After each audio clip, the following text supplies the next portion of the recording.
vamos a dedicar al siguiente tema, las escuelas de la administración. Para hablar de las escuelas de la administración es hablar del propio o la propia evolución del pensamiento en la administración. Un tema muy interesante que muchas veces pasa, es dejado de lado generalmente por el alumno, pero resulta que es un tema muy interesante porque realmente saber hoy en día cuáles son los elementos que nos parecen tan comunes y que a diario vivimos o sufrimos o ustedes les va a tocar vivir en la empresa, son temas que han arrancado, algunos de ellos, la mayoría les puedo asegurar, aproximadamente en el 1800, pero ustedes van a ver que aún así tienen nexos mucho más antiguos, lo cual implica entonces que debemos saber por lo menos lo que vamos a ver en este y en el próximo micro, las cosas básicas planteadas en un momento por personajes en el buen sentido de la palabra, tales como Frederick Winslow Taylor, Henry Fayol, Max Weber. Y aún así hay, hasta nuestros días, muchísimos más aportes, pero estos ustedes los van a ir viendo de a poco a lo largo de su carrera, y aún así, de aquí al día que se reciban, todos los días van a ver ustedes que aparecen nuevos libros, nuevos aportes que continuamente suman a lo que es la administración, a lo que son esta serie de principios básicos para regirnos dentro del mundo de la empresa. Con lo cual, ya vamos entonces a pasar a las placas. Gracias. Como decíamos entonces, las escuelas en la administración es trabajar directamente sobre la evolución del pensamiento. La evolución del pensamiento de la administración siempre rondó sobre estas 5 variables, sobre las tareas de las personas, sobre las propias personas, los recursos humanos en sí mismos, la tecnología que reinaba en cada uno de los distintos momentos, en el ambiente, no solo en el ambiente tomando esto como una palabra taxativa, sino el ambiente social, etc. Y las distintas estructuras de las organizaciones o de las distintas empresas. Con lo cual, entonces, el origen de la administración es, notoriamente, ha tenido influencias, como decíamos hoy, desde tiempos antiguos, por filósofos, la Iglesia Católica, las organizaciones militares, la Revolución Industrial, que ya vamos a ver cuál fue su enorme aporte por 1776, todas las teorías primogénitas que son las de las economías liberales y, por supuesto, todo aquello que fueron haciendo los pioneros, es decir, en aquel momento los grandes talleres que luego pasaron a ser realmente industrias, y también los empresarios que se fueron desarrollando con el correr del tiempo. Decíamos que es tan antiguo el origen que ya desde 4000 años antes de Cristo, si nosotros trabajáramos un eje de tiempo y veríamos antes y después de Cristo, que con esta fecha yo les quiero dar a ustedes las pequeñas ideas, hay mucho más como para sacar de la historia, cómo se va dando todo este desarrollo. Fíjense en ustedes que estamos hablando de 4000 años antes de Cristo, ya se reconocía la necesidad de planear, de organizar y controlar. Fíjense ustedes esta lámina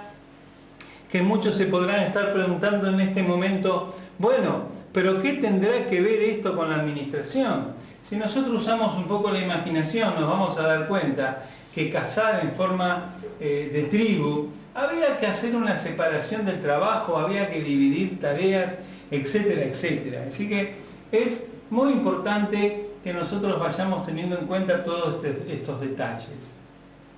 Por el 2000 a.C. ya se reconocía la necesidad de dar órdenes escritas. De ahí que es importantísimo todo el desarrollo que tienen por ejemplo, históricamente el pueblo egipcio.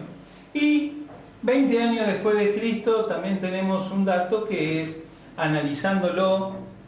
todas estas relaciones, cómo en aquel momento se utilizaba ya la unidad de mando y los reglamentos. Como decíamos, también fíjense en ustedes que con todos nuestros temas ya conocidos, los temas que ustedes han venido estudiando inclusive en los distintos momentos históricos de su secundario, ¿cuáles son todos estos enormes aportes que se van dando y de los cuales se va nutriendo toda esta evolución del pensamiento en la administración? Pero hay un hecho que es fundamental. El hecho fundamental se da con la revolución industrial y para ello nos tenemos que situar nada más ni nada menos que aproximadamente en el año 1776. Es ahí que con una serie de inventos, tal como podemos tomar la máquina de vapor, hace que en Inglaterra, luego de haberle ganado la guerra a España, España le tuvo que pagar la pérdida de esa guerra con todo el oro que sacó de nuestras colonias, hace que Inglaterra, históricamente, pueda hacer una acumulación de capital tan importante que es en ese país y no en ningún otro donde se produce realmente, porque tenían capitales acumulados, investigaciones, etc. Tal el punto que la máquina de vapor revoluciona lo que era la industria, vamos a llamarlo así, de los telares. Entonces, ahí se producen cosas que son puntapié inicial para una serie de estudios, de muchas materias, que nosotros tomamos con el siguiente comentario. Hay que pensar que en aquel momento, ¿cómo era el trabajo? El trabajo en aquel momento era artesanal, en aquel momento el trabajo era que se desarrollaba, se transmitía de boca en boca, y resulta que esta gran demanda de trabajo nuevo en las grandes ciudades hace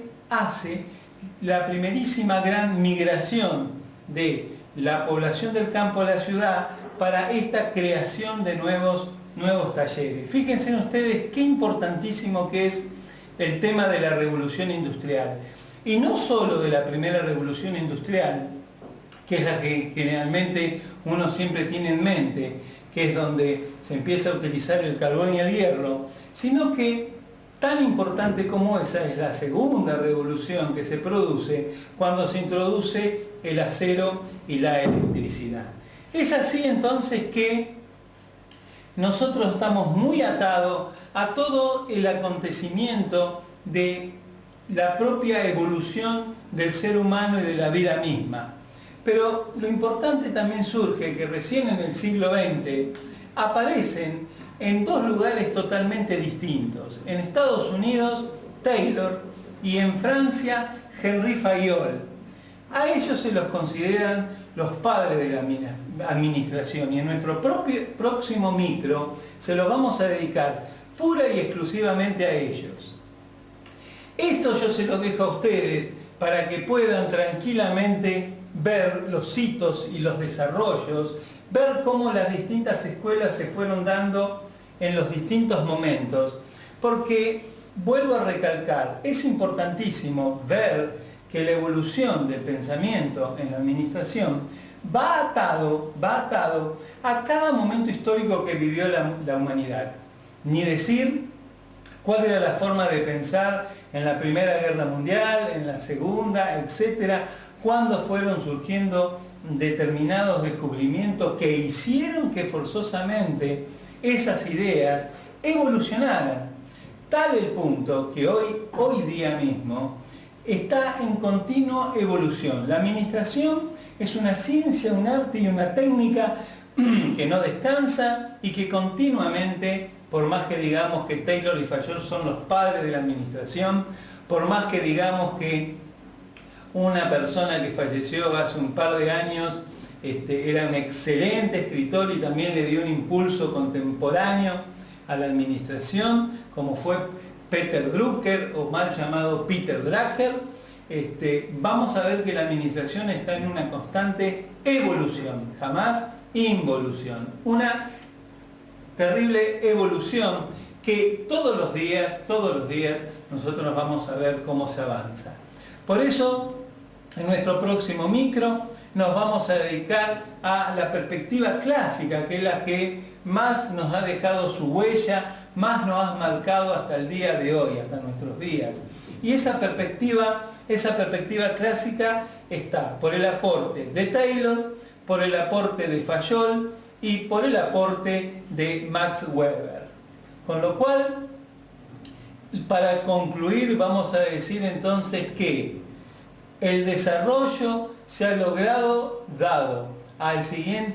siguientes impulsos: al propio conocimiento técnico, al hecho de la liberación del comercio, la ampliación de los mercados a través de las distintas